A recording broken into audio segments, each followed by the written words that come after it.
Good morning students, मेरे प्यारे बच्चों। रिवाइज कर लें थोड़ा सा। अभी फर्स्ट चैप्टर तो हमने रिवाइज कर लिया था ईवीएस का।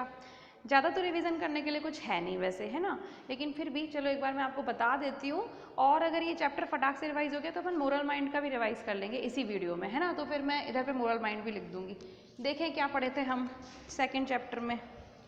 सेकेंड चैप्टर में एक्सटेंडेड फैमिली, तो हमने क्या पढ़ा था कि जो पेरेंट्स होते हैं और उनके चिल्ड्रन होते हैं वो तो इमीडिएट फैमिली कहलाते हैं, और बाकी सारे रिलेटिव्स जो होते हैं, चाहे वो फिर ग्रैंडफादर ग्रैंड मदर हों, चाहे अंकल आंट्स हों, चाहे कज़न्स हों, ये सारे कौन कहलाते हैं। या अच्छा एक और बात, चाहे मम्मा की मतलब मैटरनल फैमिली की तरफ से हो या पैटर्नल फैमिली की तरफ से हो, क्योंकि मम्मा के रिलेटिव्स भी तो होते हैं ना। तो मम्मा के रिलेटिव्स भी ग्रैंडफादर ग्रैंड मदर होते हैं, और पापा के जो रिलेटिव्स होते हैं वो भी ग्रैंडफादर ग्रैंड मदर होते हैं।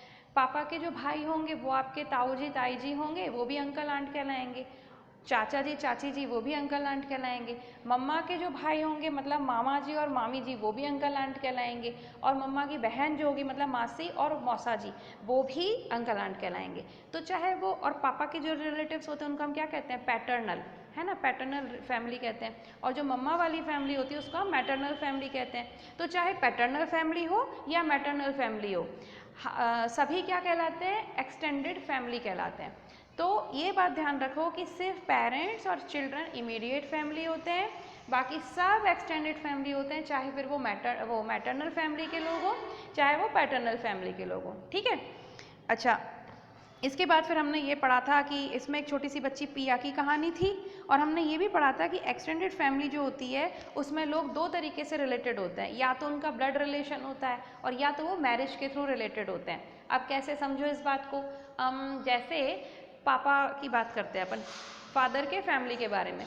तो पापा के पेरेंट्स जो हैं, मतलब आपके ग्रैंड पेरेंट्स जो हैं, उनका तो ब्लड रिलेशन हो गया, क्योंकि पापा दादाजी और दादी जी के बच्चे हैं। ठीक है। ताऊ जी पापा के भाई हैं, ये भी ब्लड रिलेशन हो गया। चाचा जी वो भी ब्लड रिलेटिव हो गए। लेकिन ताई जी और चाची जी जो होती हैं वो कैसी होती हैं, वो मैरिज से रिलेटेड होती हैं, क्योंकि मैरिज करने के बाद ही वो यहाँ पे आई थी। ठीक है ना। इसी तरीके से हम मम्मा की फैमिली में देखें तो मम्मा के जो पेरेंट्स हैं, मतलब जो आपके ग्रैंड पेरेंट्स होंगे मम्मा वाले, नाना नानी, वो तो ब्लड रिलेटिव होंगे मम्मी के। ठीक है। आपके तो थोड़ा ज़्यादा दूर पड़ जाता है। ठीक है। इसके बाद फिर मामा जी और मामी जी में से देखें तो मामा जी क्योंकि मम्मा के ब्रदर हैं इसीलिए वो ब्लड रिलेटेड होंगे, रिलेटिव होंगे। लेकिन मामी जी तो शादी के बाद आई हैं, है ना, तो इसीलिए वो मैरिज के रिलेटिव होंगे। इसी तरीके से मासी, मासी तो मम्मा की बहन है तो वो तो ब्लड रिलेटिव है। लेकिन मौसा जी तो शादी के बाद मिले हैं तो वो मैरिज वाले रिलेटिव कहलाएंगे। तो हम देखते हैं कि किसी भी फैमिली में दो तरीके के रिलेटिव्स होते हैं, या तो वो ब्लड रिलेटिव होते हैं और या तो फिर वो मैरिज वाले रिलेटिव्स होते हैं। ठीक है। इसके बाद हमने क्या पढ़ा था, एक बच्ची की कहानी पढ़ी थी पिया की। उसने बताया कि वो एक बड़ी सी फैमिली में रहती है और उसके छुट्टियों के टाइम चल रहा है, वैकेशंस चल रही हैं, और वैकेशंस में उसके बहुत सारे कज़न्स यूएसए से आने वाले हैं, अंकल आने वाले हैं, और स्कूल हॉस्टल से उसके कज़न्स भी आने वाले हैं। यूएसए से अंकल आने वाले हैं और स्कूल हॉस्टल से कज़न्स आने वाले हैं, है ना। और उसकी जो बेबी सिस्टर है, बहुत छोटी सी उसकी जो बहन है, उससे सब पहली बार ही मिलेंगे। ठीक है।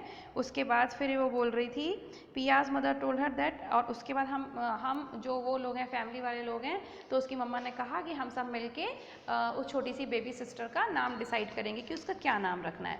अब फिर इसमें ये बताया था कि एक्सटेंडेड फैमिली वाले जो मेम्बर्स होते हैं तो दो तरीके से होते हैं। कुछ लोग तो साथ ही रहते हैं, पूरी एक्सटेंडेड फैमिली साथ रहती है, जिसको हम जॉइंट फैमिली कहते हैं। लेकिन कुछ लोग कैसे होते हैं कि कोई आपका कोई रिलेटिव यूएसए में रह सकता है, आपका कोई रिलेटिव दिल्ली में रह सकता है, मुंबई में रह सकता है, तो आपके रिलेटिव दूर दूर रहते हैं, तो और आप अकेले पेरेंट्स के साथ रहते हो तो वो तो न्यूक्लियर फैमिली हो गई। लेकिन रिलेटिव्स तो फिर भी होते ही है ना। तो जिनकी जॉइंट फैमिलीज होती हैं, जिनके रिलेटिव साथ में ही रहते हैं, वो लोग तो रोज़ रोज़ ही साथ में रह रहे हैं। लेकिन जो लोग साथ में नहीं रहते हैं उनके रिलेटिव्स तो कभी कभार ही आते हैं उनके घर, या हम भी कभी कभार ही जा पाते हैं रिलेटिव्स के घर। तो कब कब जाते हैं, कोई ओकेशंस होते हैं, जैसे कि किसी की मैरिज है या फिर किसी का बर्थडे है, या तो फिर और कोई ओकेशन हो सकता है, या फेस्टिवल्स पे जाते हैं, न्यू ईयर पे जाते हैं, तो हम हमारी एक्सटेंडेड फैमिली से कभी कभार मिल पाते हैं। ठीक है ना। और इसके बाद हॉलीडेज़ में भी जाते हैं जब छुट्टियां पड़ती हैं। अब फिर पिया बोलती है कि फन विद फैमिली, अब आप भी तो अपनी फैमिली के साथ कितना फ़न करते हो, क्योंकि फैमिली मेम्बर्स के साथ ही फ़न करने में मज़ा आता है। तो हम क्या क्या फ़न कर सकते हैं, हम घूमने जा सकते हैं, खेल खेल सकते हैं, पिकनिक पे जा सकते हैं, मूवीज़ जा सकते हैं, डिनर पे जा सकते हैं, शॉपिंग करने जा सकते हैं, है ना। या फिर कोई फेस्टिवल हो तो उसको आपस में सेलिब्रेट करते हैं साथ में मिलके। और इसके अलावा शादी वगैरह जब होती है तो भी कितना फ़न होता है, कितना मज़ा होता है। तो these are some of the points जहाँ पर कि हम अपनी फैमिली के साथ बहुत सारा मज़ा करते हैं। We have fun with our family. अच्छा, इसके बाद फिर ये बोल रही है कि फिर और दूसरी बात ये, जब आपके सारे फैमिली मेम्बर्स आते हैं, आपके कज़न्स आते हैं, तो आप कितना सारा ढेर सारा खेलते हो, मज़े करते हो, है ना। तो इसमें भी उसने यही बताया था कि वो आंखों पे पट्टी बांधने वाला, जिसको कि ब्लाइंड फोल्ड कहते हैं, उसको ऐसे करने वाला खेल खेलती है। और वो किस किस खेल में एकदम एक्सपर्ट है वो भी उसने बताया था। इसके बाद ये बोल रहे हैं कि हम फैमिली के साथ सेलिब्रेशंस कैसे कैसे करते हैं। तो डेफिनेटली होली है, दिवाली है, वो डिपेंड करता है। अगर हम हिंदू हैं तो अलग फेस्टिवल सेलिब्रेट करते हैं, मुस्लिम है अलग फेस्टिवल सेलिब्रेट करते हैं। लेकिन चाहे कोई भी हो, हिंदू हो, मुस्लिम हो, सिख हो, क्रिश्चियन हो, कोई भी हो, लेकिन सब अपने अपने फेस्टिवल्स कितनी धूमधाम से सेलिब्रेट करते हैं फैमिली के साथ, है ना।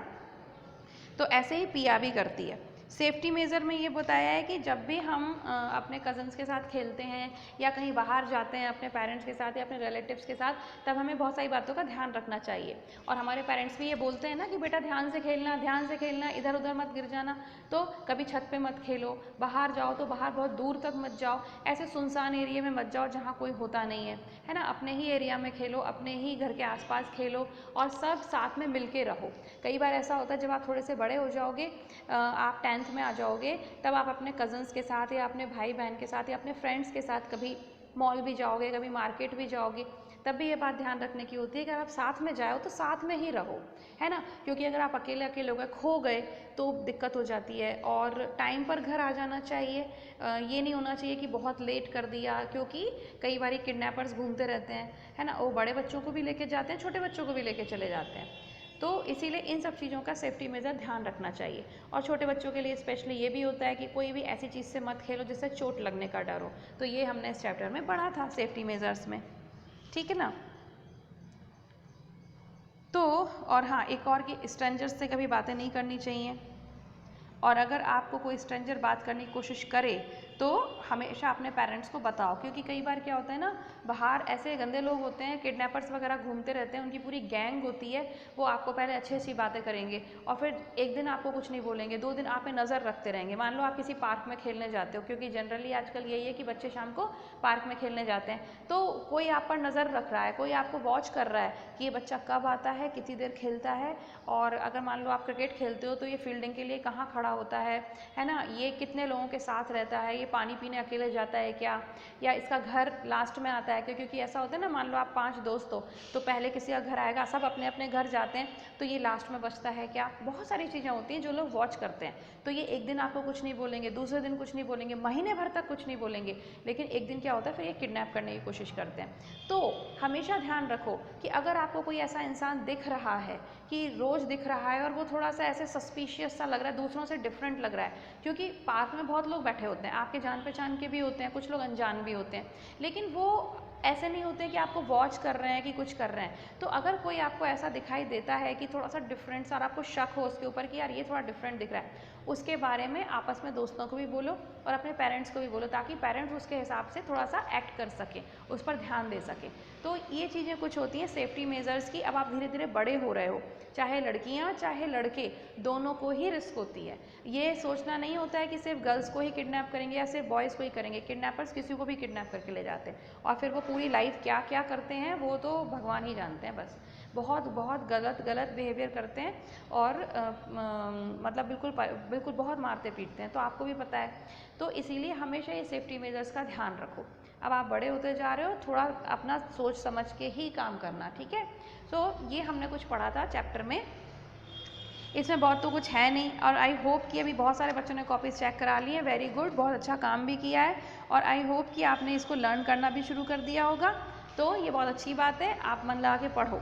अब मैं ये सोच रही हूँ, ठीक है, और तो अगर और भी कोई दिक्कत हो तो पूछ लेना फ़ोन लगा के या मैसेज कर देना। वैसे मुझे लगता तो नहीं है कि और फर्स्ट और सेकंड चैप्टर ही आएंगे, ठीक है ना। मेरे ख्याल से आपको सर्कुलर भी मिल गया होगा, टाइम टेबल शायद आज मिल जाएगा, तो पढ़ाई करते रहो, कोई भी प्रॉब्लम हो तो आप कॉल कर लेना, मैसेज कर लेना, बस और क्या बोल सकते हो। Bye bye.